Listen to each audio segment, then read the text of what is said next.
জয় গৌর, জয় নিতাই। আজ 28শে শ্রাবণ 1431 ও 13ই আগস্ট 2024 মঙ্গলবার। আজ আমি শ্রী চৈতন্য চরিতামৃত পাঠ করছি।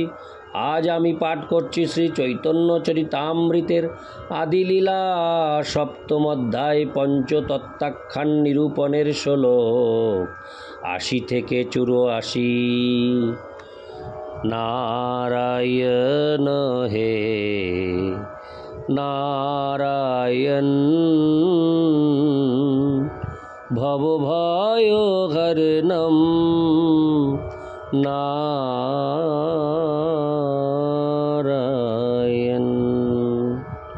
শ্লোক 80। পাগল হইলাঙ্গ আমি, ধৈর্য নাহি মনে, এত চিন্তি নিবেদিলুর গুরুর চরণে। শ্লোকার্থ: আমি ভাবলাম যে এভাবেই দিব্য নাম কীর্তন করার ফলে আমি পাগল হয়ে গিয়েছি। তখন আমি আমার গুরুদেবের চরণে সেই কথা নিবেদন করলাম।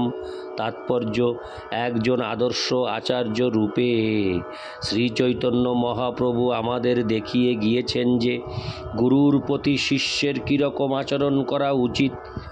কোনো বিষয়ে তার মনে যখন সন্দেহ জাগে, তখন তার কর্তব্য হচ্ছে সেই সন্দেহ নিরসনের জন্য গুরুদেবের শরণাপন্ন হওয়া। শ্রী চৈতন্য মহাপ্রভু বললেন যে হরে কৃষ্ণ মহামন্ত্র কীর্তন ও নৃত্য করার সময় তিনি এক দিব্য উন্মাদনা অনুভব করেছিলেন, যা কেবল মুক্ত পুরুষদের পক্ষেই সম্ভব। তবুও এমনকি তার মুক্ত অবস্থাতেও কোনো বিষয়ে তার মনে সন্দেহের উদয় হলে তিনি সেই সন্দেহে তার গুরুদেবকে নিবেদন করেছেন। এভাবেই যে কোনো অবস্থায়, এমনকি মুক্ত অবস্থায়ও আমাদের মনে করা উচিত নয় যে আমরা আমাদের গুরুদেব থেকে স্বতন্ত্র। পক্ষান্তরে পারমার্থিক জীবনের প্রগতি সম্বন্ধে যখনই সন্দেহের উদয় হয়, তখন আমাদের কর্তব্য হচ্ছে গুরুদেবকে সেই কথা নিবেদন করা। ইতি শ্লোক 80। শ্লোক 81। কিবা মন্ত্র দিলা গোসাঙ্গী, কিবা তার বল, জপিতে জপিতে মন্ত্র করিল পাগল। শ্লোকার্থ: শ্লোক 81 শ্লোকার্থ: হে প্রভু, আপনি আমাকে কি মন্ত্র দিয়েছেন, অদ্ভুত তার প্রভাব। সেই মন্ত্র জপ করতে করতে আমি পাগল হয়ে গেলাম। তাৎপর্য: শ্রীচৈতন্য মহাপ্রভু তার শিক্ষাষ্টকে প্রার্থনা করেছেন যুগায়িতং নিমেষেন চক্ষুষা প্রাবৃষায়িতম শূন্যায়িতং জগৎ সর্বং গোবিন্দ বিরহেন মে। হে গোবিন্দ, তোমার বিরহে এক নিমেষকে আমার এক যুগ বলে মনে হচ্ছে। অবিরত ধারায় আমার চোখ দিয়ে অশ্রু ঝরে পড়ছে এবং সমস্ত জগৎকে শূন্য বলে মনে হচ্ছে। ভক্তের অভিলাষ হচ্ছে হরে কৃষ্ণ মহামন্ত্র কীর্তন করার সময় তার দুই চোখ দিয়ে যেন আনন্দাশ্রু ঝরে পড়ে।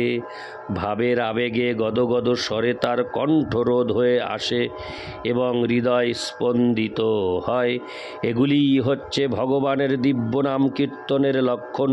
গভীর আনন্দে তখন ভগবানের বিরহে সমস্ত জগৎ শূন্য বলে মনে হয়। এটিই হচ্ছে গোবিন্দের বিরহের অনুভূতির লক্ষণ। জড় জগতে আমরা সকলেই গোবিন্দের থেকে বিচ্ছিন্ন হয়ে বিষয় ভোগে মগ্ন হয়ে পড়েছি। কেউ যখন চিন্ময় স্তরে প্রকৃতিস্থ হন, তখন তিনি গোবিন্দের সঙ্গে মিলিত হওয়ার জন্য এতই আকুল হয়ে ওঠেন যে গোবিন্দের বিরহে সমস্ত জগৎকে তার শূন্য বলে মনে হয়। ইতি শ্লোক 81। শ্লোক 82। হাসায় নাচায় মোরে করায় ক্রন্দন, এত শুনি গুরু হাসি বলিলা বচন। শ্লোকার্থ: দিব্য নাম কীর্তনের আনন্দ আনন্দ আমাকে হাসায়, নাচায় ও ক্রন্দন করায়। আমার এই কথা শুনে গুরুদেব হেসে বললেন, তাৎপর্য, শিষ্য যখন পারমার্থিক জীবনে উন্নতি সাধন করে তখন গুরুদেব অত্যন্ত আনন্দিত হয়ে হাসেন এবং মনে করেন আমার শিষ্য কত সফল হয়েছে। তিনি এতই আনন্দ অনুভব করেন যে তিনি হাসেন যেন তিনি শিষ্যের সাফল্য উপভোগ করছেন। ঠিক যেমন শিশু সন্তানকে তার পায়ের উপর ভর দিয়ে দাঁড়াতে দেখে অথবা হামাগুড়ি দিতে দেখে হাস্যময় পিতা মাতা আনন্দ অনুভব করেন। ইতি শ্লোক 82। শ্লোক 83। কৃষ্ণ নাম মহামন্ত্রের এই তো স্বভাব, যেই জপে তার কৃষ্ণে উপজয়ে ভাব। শ্লোকার্থ: হরে কৃষ্ণ মহামন্ত্রের এটিই হচ্ছে স্বভাব, যে তা জপ করে তারই তৎক্ষণাৎ শ্রীকৃষ্ণের প্রতি প্রেমময়ী ভক্তিভাবের উদয় হয়। এই শ্লোকে বিশ্লেষণ করা হয়েছে যে কেউ যখন হরে কৃষ্ণ মহামন্ত্র জপ করেন তখন তার ভাব বা দিব্য আনন্দের অনুভূতি হয়। এই স্তর থেকে চিন্ময় উপলব্ধির শুরু হয়। ভগবত প্রেমের বিকাশের এটিই হচ্ছে প্রাথমিক স্তর। এই ভাবের স্তর উল্লেখ করে ভগবদ্গীতায় 10:8 ভগবান শ্রীকৃষ্ণ বলেছেন, অহং সর্বস্ব প্রভবমত্ত সর্বং প্রবর্ততে ইতি মত্তা ভজন্তে মাং বুধা ভাব সমন্বিতা। আমি হচ্ছি সমস্ত চেতন ও জড় জগতের উৎস, আমার থেকেই সব কিছু প্রকাশিত হয়। সেই তত্ত্ব পূর্ণরূপে অবগত হয়ে যথার্থ তত্ত্বজ্ঞানী মানুষেরা ভক্তিযুক্ত হয়ে সর্বান্তকরণে আমার ভজনা করে।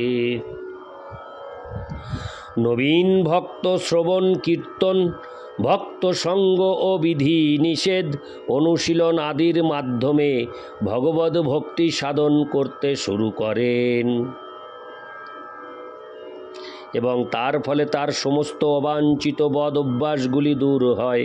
এভাবেই শ্রীকৃষ্ণের প্রতি তার রতি জন্মায় এবং এক নিমেষের জন্যও শ্রীকৃষ্ণকে ভুলে থাকতে পারেন না। ভাব হচ্ছে পারমার্থিক মার্গে প্রায় সাফল্য অর্জনের স্তর। ঐকান্তিক শিষ্য শ্রবণ করার মাধ্যমে গুরুদেবের কাছ থেকে ভগবানের দিব্য নাম প্রাপ্ত হন এবং দীক্ষা গ্রহণের পর তিনি গুরুদেব প্রদত্ত বিধি নিষেধগুলি অনুসরণ করেন। এভাবেই যখন যথাযথভাবে দিব্য নামের সেবা করা হয় তখন আপনা থেকেই নামের স্বাভাবিক ক্রিয়া শুরু হয়।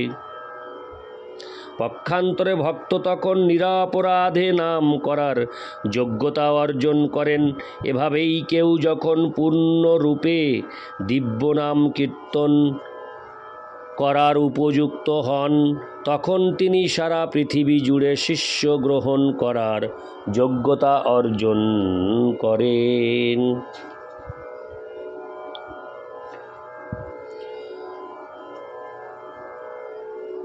এবং প্রকৃত জগৎগুরুতে পরিণত হন।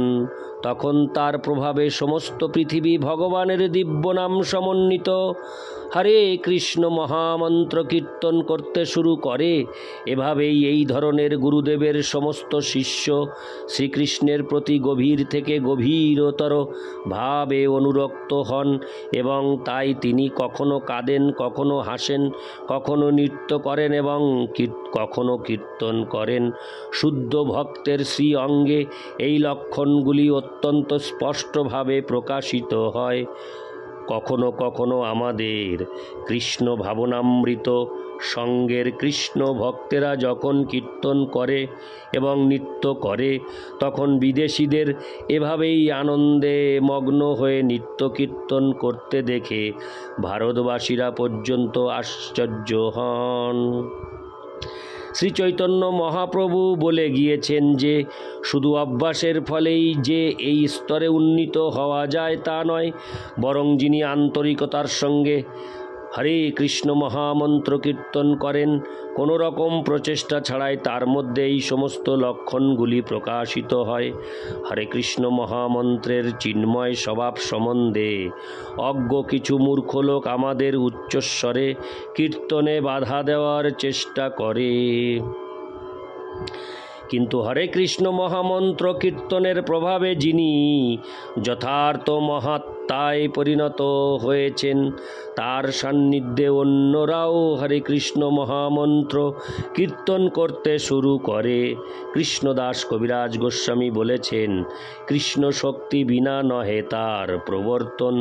পরমেশ্বর ভগবান শ্রীকৃষ্ণের বিশেষ শক্তি ছাড়া হরে কৃষ্ণ মহামন্ত্রের মহিমা প্রচার করা যায় না। ভক্তদের হরে কৃষ্ণ মহামন্ত্র প্রচারের ফলেই সমস্ত পৃথিবীর মানুষ ভগবানের দিব্য নামের মহিমা হৃদয়ঙ্গম করার সুযোগ পাচ্ছে।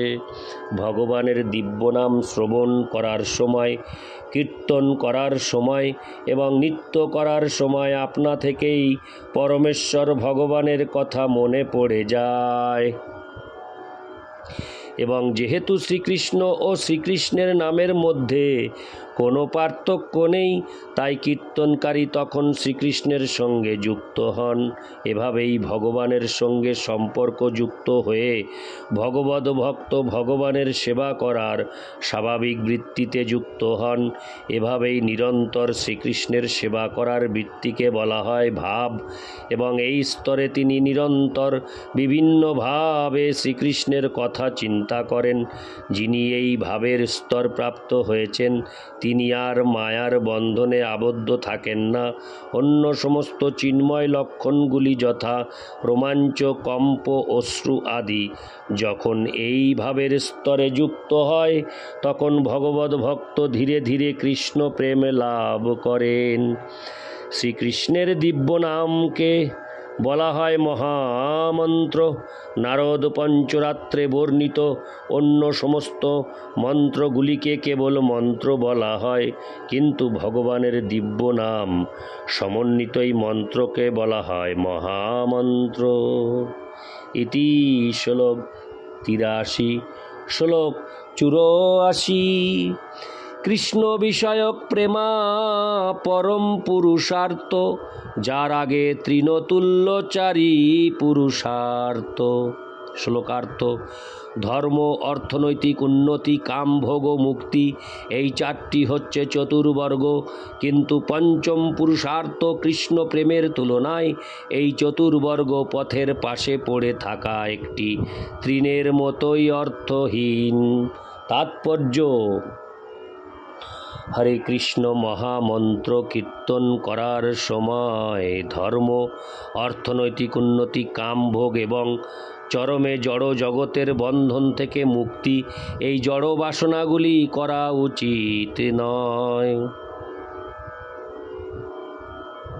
শ্রী চৈতন্য মহাপ্রভু বলে গিয়েছেন যে জীবনের চরম প্রাপ্তি হচ্ছে কৃষ্ণ প্রেম। প্রেমা পুমর্থ মহান শ্রী চৈতন্য মহাপ্রভোর মতমিদম। আমরা যখন ভগবত প্রেমের সঙ্গে ধর্ম, অর্থ, কাম ও মোক্ষের তুলনা করি, তখন আমরা বুঝতে পারি যে এগুলি বুভুক্ষ বা জড় জগৎ ভোগ করার আকাঙ্ক্ষী এবং মুমুক্ষ বা জড় জগতের বন্ধন থেকে মুক্তির আকাঙ্ক্ষী। এদের কাম্য হতে পারে, কিন্তু ভগবত প্রেমের প্রাথমিক স্তরের ভাব প্রাপ্ত হয়েছেন যে ভক্ত, তার কাছে এগুলি অত্যন্ত নগণ্য। ধর্ম, অর্থ, কাম ও মোক্ষ হচ্ছে জড়জাগতিক স্তরে ধর্মের চারটি পর্যায়। তাই শ্রীমদ্ ভাগবতের প্রথমেই ঘোষণা করা হয়েছে ধর্ম প্রযোজিত কৈত বহত্র। এই চারটি জড় আকাঙ্ক্ষা সমন্বিত ছল ধর্ম শ্রীমদ্ ভাগবতে সম্পূর্ণভাবে বর্জন করা হয়েছে, কেননা শ্রীমদ্ ভাগবতে কেবল জীবের সুপ্ত ভগবত প্রেমের পুনর্জাগরণের শিক্ষাদান করা হয়েছে। ভগবদ্গীতা হচ্ছে শ্রীমদ্ ভাগবতের প্রাথমিক পাঠ। এবং তাই তার শেষ কথা হচ্ছে সর্বধর্মান পরিত্যাজ্য মামেকং শরণং ব্রজ। সব রকমের ধর্ম পরিত্যাগ করে কেবল আমার শরণাগত হও। ভগবদ্গীতা 18:66। এই পন্থা অবলম্বন করতে হলে ধর্ম, অর্থ, কাম ও মোক্ষের সমস্ত ধারণা ত্যাগ করে পূর্ণরূপে ভগবানের সেবায় যুক্ত হতে হবে। এই ভগবানের সেবা চতুর্বর্গের অতীত। ভগবৎ প্রেম হচ্ছে জীবের স্বাভাবিক বৃত্তি, তাই তা জীবাত্মা ও ভগবানের মতোই নিত্য। এই নিত্যত্বকে বলা হয় সনাতন। ভক্ত যখন ভগবানের প্রেমময়ী সেবায় প্রতিষ্ঠিত হন, তখন বুঝতে হবে যে তিনি তার জীবনের চরম লক্ষ্য খুঁজে পেতে সক্ষম হয়েছেন। তখন ভগবানের দিব্য নামের প্রভাবে সব কিছুই আপনা থেকেই সম্পাদিত হয় এবং ভক্ত স্বাভাবিকভাবেই পারমার্থিক পথে অগ্রসর হতে থাকেন এবং ভক্ত স্বাভাবিকভাবেই পারমার্থিক পথে অগ্রসর হতে থাকেন। ইতি শ্লোক 84। নারায়ণ হে নারায়ণ ভবভয়হরণম নারায়ণ। জয় গৌর, জয় নিতাই, রাধে রাধে, হরি বল।